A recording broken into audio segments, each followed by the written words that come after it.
नमस्कार आप सबका। विद्यार्जन कोचिंग क्लासेस यूट्यूब चैनल में आपका आने के लिए धन्यवाद। तो अभी तक हमने ये पढ़ लिया कि अंग्रेज जो हैं वो भारत आ चुके हैं और उन्होंने अपना आधिपत्य साम्राज्य फैला चुका है। 1857 की लड़ाई हो चुकी है। अब हम इतिहास में और आगे बढ़ेंगे। तो ये जो बोर्ड में लिखा है इससे आपको घबराने की ज़रूरत नहीं है। और बहुत सारे डेट्स हैं, बहुत सारे चीज़ें हैं, तथ्य हैं जो अलग से उसका पीडीएफ, उसका नोट्स जो है डेफिनेटली आपको मिल जाएगा, तो उसकी चिंता करने की भी आपको आवश्यकता नहीं है। आप बस कहानी की तरह, मैं आपको एक कहानी सुना रहा हूँ और आप कहानी की तरह सुनते जाइए, आप समझ जाएंगे। तो हमारी कहानी छूटी थी 1857 में। तो 1857 1857 को अंग्रेजों को एक चीज़ ये समझ में आ गई कि भाई डिवाइड एंड रूल करना पड़ेगा, हिंदू मुस्लिम को अलग करना पड़ेगा, राज्य राज्य में अलग दूरियां बढ़ानी पड़ेगी, क्योंकि अगर इन लोग यूनाइट हो गए, इन लोग हमारे को हटा देंगे, पहला। दूसरा ये कि जो कंपनी का रूल था वो खत्म हो गया और सीधा अब क्राउन का रूल आ चुका है। जो वाइसरॉय थे वो हट गया, अब गवर्नर जनरल आ चुके हैं, ठीक है। तो फिर और दूसरी बात ये कि भारतीयों को जो इन्होंने रिवोल्ट किया था उनको इतनी बुरी तरीके से मारा गया, इनको इतनी बुरी तरीके से कुचला गया कि बहुत समय तक तो कोई दूसरा क्रांतिकारी पैदा ही, मतलब क्रांतिकारी मूवमेंट चालू ही नहीं हो पाया, डर के मारे। इतना बुरी तरीके से उसको क्रश किया गया था 1857 के रिवोल्ट को। तो फिर एक पार्टी बनी जिसका पार्टी के संस्थापक थे अंग्रेज, और आज भी उसको अंग्रेजी चला रहे हैं। खैर, वो पार्टी का नाम था इंडियन नेशनल कांग्रेस। उसका संस्थापक के नाम थे एओ ह्यूम्स, ठीक है। वो बना 1885 में, ठीक है। और उसका जो पहला सेशन था वो बॉम्बे में हुआ था और WC बनर्जी उनको हेड किया। तो 72 डेलीगेट्स आए थे, 72 लोग बाग आए थे पूरे इंडिया से। उनका ये मानना था अंग्रेज बहुत अच्छे हैं और अगर हम प्यार से अंग्रेजों से बात करें तो हमको आज़ादी मिल जाएगी, ठीक। फिर बंगाल का पार्टीशन कर दिया लॉर्ड कर्जन ने। लॉर्ड कर्जन जो था वो गवर्नर जनरल था। वो बोला कि यार बंगाल में जो वेस्ट बंगाल है वहाँ पर हिंदू हैं, और जो ईस्ट बंगाल है, और जो पार्ट ईस्ट बंगाल का जो आज बांग्लादेश है, वहाँ पर मुस्लिम है। तो उसने क्या कर दिया, पार्टीशन कर दिया। पहला पार्टीशन जो हुआ इंडिया पाकिस्तान से पहले वो लॉर्ड कर्जन ने किया था। तो पार्टीशन करने की वजह से ऑब्वियसली बहुत मार काट, लड़ाई झगड़ा, हिंदू मुस्लिम दंगे सब हुए। तो उसके अगेंस्ट में स्वदेशी मूवमेंट चालू किया गया, ठीक है। स्वदेशी मूवमेंट कांग्रेस की तरफ से चालू किया गया, जिसमें ये हुआ कि ब्रिटिशर्स के जितने भी, यूरोप के जितने भी सामान है उसको बॉन फायर्स में इकट्ठा करके एक किला, मतलब ऐसा एक जगह फेंक के जला दिया जाता था। और खादी के सामान का प्रयोग करने की बात चली कि आप स्वदेशी खादी के सामान का प्रयोग करें, खरीदें। लेकिन प्रॉब्लम ये होता था खादी बहुत महंगा हुआ करता था और ब्रिटिश सामान ऑब्वियसली, क्योंकि ब्रिटेन में इंडस्ट्रियल रिवोल्यूशन चालू हो चुका था तो वहाँ के सामान सस्ते पड़ते थे। तो स्वदेशी मूवमेंट के बहुत सारे ड्रॉबैक्स थे, वो उसकी डिटेल में हम पढ़ेंगे जब हम स्पेक्ट्रम का हिस्ट्री का लेक्चर करेंगे, तो सब डिटेल में होगा। बट एज ऑफ नाउ आप बस इतना समझ जाइए कि anti partition, right. Anti partition एक तरह का ये मूवमेंट था। और ये पहला जो इसका जो कॉल लगा वो बनारस सेशन में लगा 1905 में। तो कांग्रेस के अलग अलग सेशन होते थे, तो बनारस सेशन 1905 में इन लोगों ने बोला कि स्वदेशी मूवमेंट चालू करते हैं, लेकिन ये सफल नहीं हो पाया। उसके रीजंस थे, उतना अच्छा अलाइनमेंट नहीं हो पाया, लोग बाग पूरी तरीके से बॉयकॉट कर नहीं पाए, XYZ। तो स्वदेशी मूवमेंट नहीं चल पाया। फिर मुस्लिम लीग का फॉर्मेशन हो गया 1906 में। अब देखते हैं कैसे मुस्लिम अलग होते जा रहा है। तो 1906 में आगा खान और बंगाल के नवाब, ठीक है, ईस्ट बंगाल के नवाब मिलकर मुस्लिम लीग का स्थापना किया। और उन लोग बोलते हैं कि हाँ, जो पार्टीशन हुआ बंगाल का बहुत अच्छा हुआ, हमें कोई तकलीफ नहीं है और हम ये स्वदेशी मूवमेंट के खिलाफ हैं। आपको समझ में आ रहा है लॉर्ड कर्जन क्या करना चाहता था? उसने जो करना चाह रहा था वो कर गया। ये मुस्लिम लीग आगे जाके पाकिस्तान जो पार्टीशन हुआ ना उसका नींव यही रखेगी। और आज भी इंडिया में जो बहुत सारी जगह दंगे होते हैं ना, उसमें मुस्लिम लीग का आज भी हाथ है। तो फिर डिमांड ऑफ स्वराज आ गया, ठीक है। जब उनको लगा कि यार स्वदेशी मूवमेंट से कुछ होगा नहीं, वो लोग बोले कि ठीक है, सीधा स्वराज मांगते हैं, हमें अपने आप को रूल करने दो, आप रूल मत करो, आप जो है आप जुडिशरी विडिशरी करो, हम अपना खुद अपने आप को रूल कर लेंगे। तो दादा भाई नौरोजी जो हैं उन्होंने सबसे पहले स्वराज का कंसेप्ट दिया था सूरत सेशन में। 1907 के सूरत सेशन में इन्होंने स्वराज का 1906 में इन्होंने स्वराज का आइडिया दिया था। फिर सूरत सेशन हुआ 1907 में। तो 1907 में 1905 से बंगाल अलग हुआ था। 1907 में कांग्रेस के जो दो हिस्से हो गए, जो मॉडरेट लोग थे जो ब्रिटिश लोगों का पैर पकड़ना चाहते थे वो अलग, और जो असली क्रांतिकारी थे लाल बाल और पाल वो अलग। तो कांग्रेस जो है दो हिस्सों में टूट गया, इसलिए कांग्रेस फिर उसके पास से ढंग से फंक्शन कर नहीं पाया। जो क्रांतिकारी वो अपना अलग काम किया और जो मॉडरेट है वो अपना अलग काम किया। सूरत सेशन में 1907 में कांग्रेस 2 हिस्से में टूट गया। फिर उसके बाद 1909 में मॉर्ले मिंटो रिफॉर्म आता है। ठीक है, तो मॉर्ले मिंटो रिफॉर्म, मॉर्ले और मिंटो रिफॉर्म में क्या होता है कि सेपरेट कम्युनल बेसिस पे इलेक्ट्रेट बनने लगे। कम्युनल बेसिस पे इलेक्ट्रेट का मतलब होता है धर्म के आधार पे अलग अलग इलेक्ट्रेट। जैसे कि अगर किसी रीजन में मुस्लिम पॉपुलेशन ज़्यादा है तो वहाँ पर मुस्लिम आदमी ही इलेक्शन कंटेस्ट कर सकता है। ठीक है, तो अगेन डिवाइड एंड रूल की पॉलिसी थी। और बंगाल को अलग करने के बाद विद इन इंडिया जहाँ पर मुस्लिम पॉपुलेशन ज़्यादा है, मुस्लिम पॉकेट्स ज़्यादा है, वहाँ पर मुस्लिम और हिंदूज को अलग करने के लिए एक मॉर्ले मिंटो रिफॉर्म भी लाया गया अंग्रेजों के द्वारा। मिंटो को फादर ऑफ कम्युनल इलेक्ट्रेट भी कहते हैं, धर्म के आधार पर जो इलेक्ट्रेट जिसने बनाया उसके फादर भी कहते हैं। फिर उसका एक बहुत important movement home rule movement, इसको चालू किया था श्री बाल गंगाधर तिलक ने पुणे से। उस समय उसका नाम था पूना। ठीक है, तो पूना से बाल गंगाधर तिलक ने, और अडेयर यानी कि चेन्नई से एनी बेसेंट और एस सुब्रमण्यम अय्यर ने चालू किया था होम रूल मूवमेंट। ठीक है, स्वराज, स्वराज मेरा जन्म सिद्ध अधिकार है और मैं इसको लेकर रहूँगा, तो वो मूवमेंट चालू किया था बाल गंगाधर तिलक ने 1916 में। फिर रावलेट एक्ट आ जाता है 1918 में। हाँ, 1918 में एक रावलेट एक्ट आता है। अब ये एक्ट थोड़ा पागलपन था, अंग्रेजों ने रावलेट एक्ट ले आया।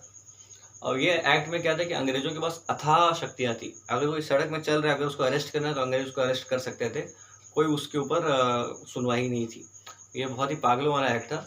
उसके खिलाफ एक रावलेट सत्याग्रह लॉन्च किया गया महात्मा गांधी ने। उनका पहला आप कह सकते हैं नेशन वाइड सत्याग्रह था, दैट वाज दी रावलेट सत्याग्रह। ठीक है, और इसी रावलेट सत्याग्रह और इसी रावलेट एक्ट के अंदर क्या होता था, लोगों को पकड़ पकड़ के अरेस्ट कर लेते थे। तो अमृतसर में 2 डॉक्टर्स को अरेस्ट कर लिया गया, उनके नाम मेरे को कमेंट सेक्शन में रहेगा। 2 डॉक्टर्स को अरेस्ट कर लिया गया। तो उसके अरेस्ट के प्रोटेस्ट में बैसाखी के दिन में अमृतसर के जो लोग थे वो एक साइलेंट एक प्रोटेस्ट कर रहे थे, एक जगह इकट्ठा हुए थे। तो जनरल डायर ने क्या किया, आया और उस गार्डन के जो एक लौता जो एंट्रेंस गेट है बाहर की तरफ, उसको वहाँ पर अपने पूरे फौज को घुसेड़ता है, उस गेट को ब्लॉक करता है और फौज को बोलता है ओपन फायर कर दो। तो वहाँ पर जितने भी लोग थे सब या तो गोलियों से या तो भगदड़ से या फिर कुएं में कूद के सबकी मृत्यु हो गई।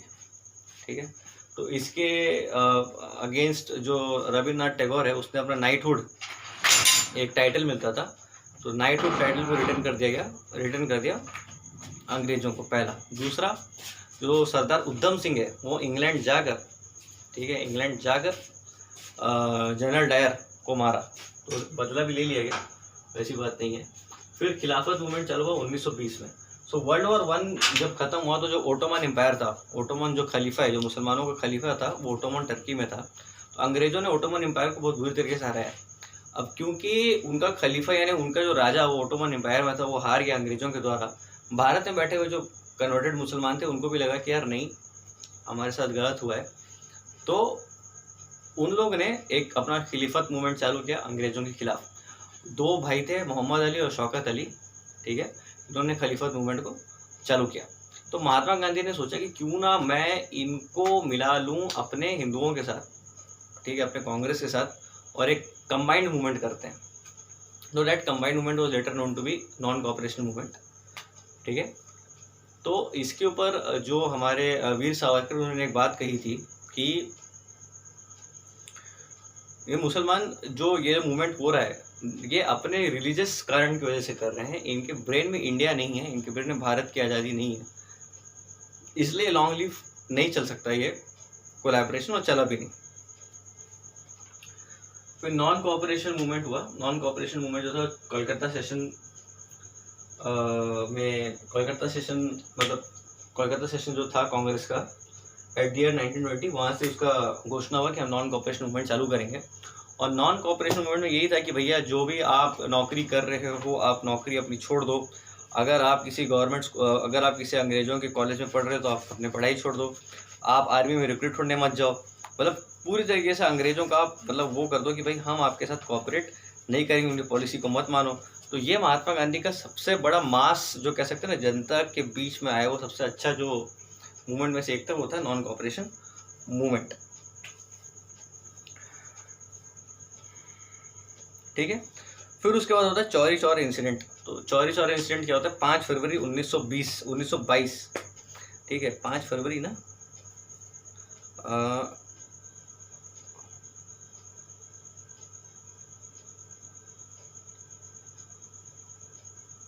हाँ, 5 फरवरी 1922 में क्या होता है, चौरी चौरा में जो नॉन कोऑपरेशन मूवमेंट जब चल ही रहा था, तो उस समय क्या किया कि कुछ लोगों ने फॉर सम रीजंस, वो रीज़न क्या है वो हम डिटेल में जब पढ़ेंगे तो समझेंगे, उन्होंने पुलिस स्टेशन पे आग लगा दी, तो 22 पुलिसमैन मर गए।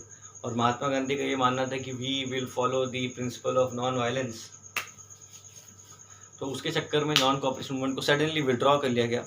अब सडनली विड्रॉ कर लिया गया, तो अगर आप मस्त अपना सफ़ेद ड्रेस पहन के आप नॉन कोऑपरेशन मूवमेंट में आप प्रोटेस्ट करने गए हो रोड पे, और सडनली गांधी जी बोले कि भाई वापस आ जाओ, उस समय व्हाट्सएप और टेलीग्राम और फेसबुक और इंस्टाग्राम था नहीं कि तुरंत आपको न्यूज़ आ जाएगा कि हाँ विद्रॉ हो गया, हाँ लग गया। बहुत सारे लोग जिनको लग रहा था कि हाँ अभी भी चल रहा है मूवमेंट, उनको अंग्रेज़ों ने बहुत बुरी तरीके से क्रश किया, लोगों को बहुत बुरे से मारा पीटा, जेलों में डाला। तो एक ये था। देन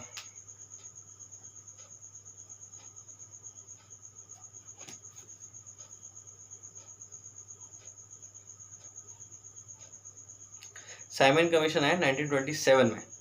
तो साइमन कमीशन क्या था ये मैं बताता हूँ, तब तक आप नोट कर लीजिए अगर आपको कुछ।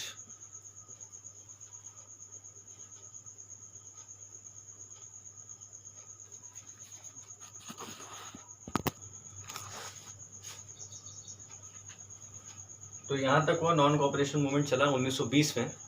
फिर अब क्योंकि अब आप देख सकते हो कि अब मूवमेंट्स नॉन कोऑपरेशन ये वो मतलब कि अब इंडिया में एक तरह का एक प्रोटेस्ट चालू हो चुका है।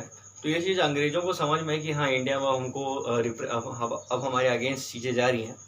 तो अंग्रेज़ों ने एक कमीशन भेजा, that was the name of the Simon commission. वो कमीशन वही डिसाइड इंग्लैंड में डिसाइड होकर आ गया कि ऐसा ऐसा होगा। तो उन्होंने बोला कि ठीक है, साइमन कमीशन की बात ये थी कि हम आपको पार्लियामेंट्री डेमोक्रेसी बना देंगे, आप अपने इलेक्शंस करवा सकते हो, लेकिन आप रहोगे तो हमारे अंदर ही। लेकिन उसको भी वेलकम नहीं किया गया। जो हमारे क्रांतिकारी नेता थे वो गो साइमन बैक का नारा लगाए और बहुत ज़्यादा लाठीचार्ज हुआ। तो उसमें जो लाला लाजपत राय हैं उनकी मृत्यु हो गई ये साइमन कमीशन के विद्रोह के दौरान। ठीक है, उसके बाद लाहौर सेशन हुआ 1929 का। तो लाहौर सेशन जो था 1929 का वो हुआ 19 दिसंबर 1929 under the presidentship of JL Nehru, Jawaharlal Nehru जो हमारे पहले प्राइम मिनिस्टर थे, उनके प्रेसिडेंटशिप के अंदर में ये हुआ। और तब डिसाइड हो गया कि अब हमको स्वराज नहीं चाहिए, अब हमको चाहिए पूर्ण स्वराज, यानी हमको अंग्रेज अब चाहिए ही नहीं भारत के अंदर।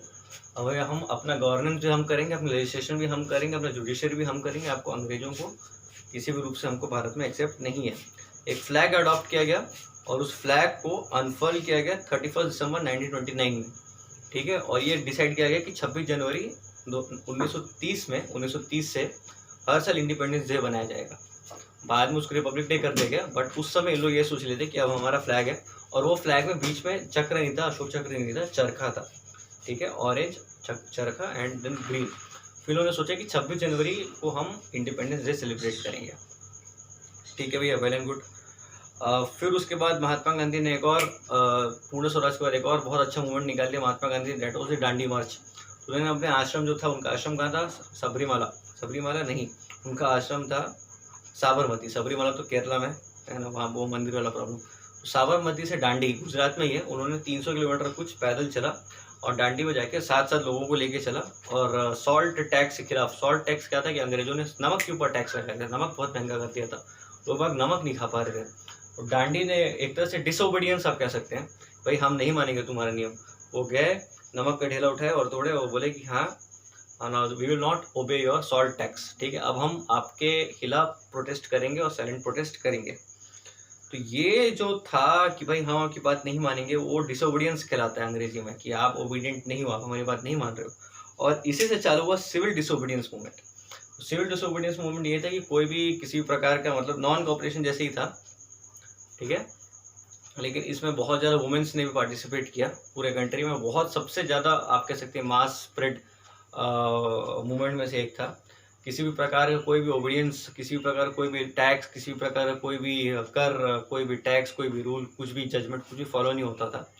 ठीक है, नॉन कोऑपरेशन में तो केवल एक आप कह सकते हैं कि आधिकारिक रूप से झगड़ा था, और इसमें तो आप हर तरीके से अंग्रेजों के खिलाफ लोग बाग रोड पे उतर चुके थे। ठीक है, फिर उसके बाद जब बहुत हद हो गया तो अंग्रेजों ने बोला कि नहीं यार, अब हमको गांधी से बात करना पड़ेगा, अब हमको बीच का रास्ता निकालना पड़ेगा। तो फर्स्ट राउंड टेबल कॉन्फ्रेंस हुई। फर्स्ट राउंड टेबल कॉन्फ्रेंस में बुलाया गया और भारतीयों को, भाई देखो जैसे कि साइमन कमीशन में क्या हुआ था, अंग्रेज अपने उधर ही इंग्लैंड में खुद से लॉ बनाकर आ गए इंडिया में। अब फर्स्ट राउंड टेबल कॉन्फ्रेंस में इंडियंस को मौका दिया गया कि आप आइए, एटलीस्ट हमारे बाजू में बैठिए और बैठ के हमसे बात कीजिए। तो इसमें हिंदू महासभा, मुस्लिम लीग पहुंच गए लंदन, लेकिन कांग्रेस लंदन पहुंची ही नहीं, जिसकी वजह से जो फर्स्ट राउंड टेबल कॉन्फ्रेंस है ऐसा कुछ हुआ ही नहीं, सक्सेसफुल हुआ ही नहीं। ठीक है, उसके बाद हुआ गांधी इरविन पैक्ट। ठीक है,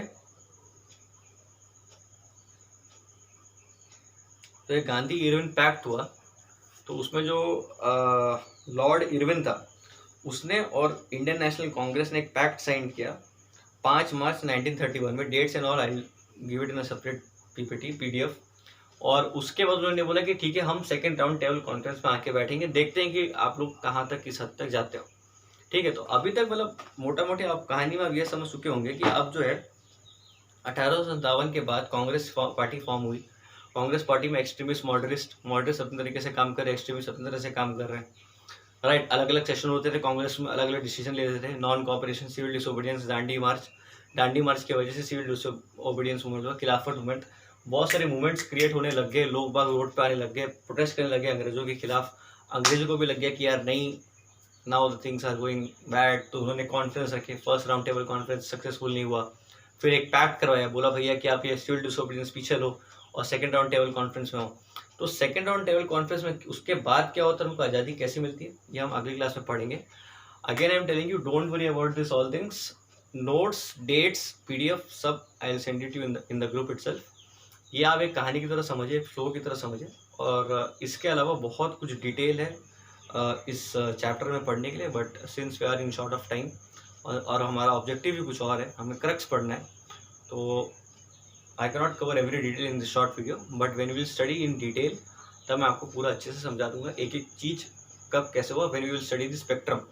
right, so right now thanks for watching. अगर आपको हमारा कंटेंट पसंद आ रहा है तो please do share with your friends, right, and will bring more such content. Any suggestions are welcome. Thank you.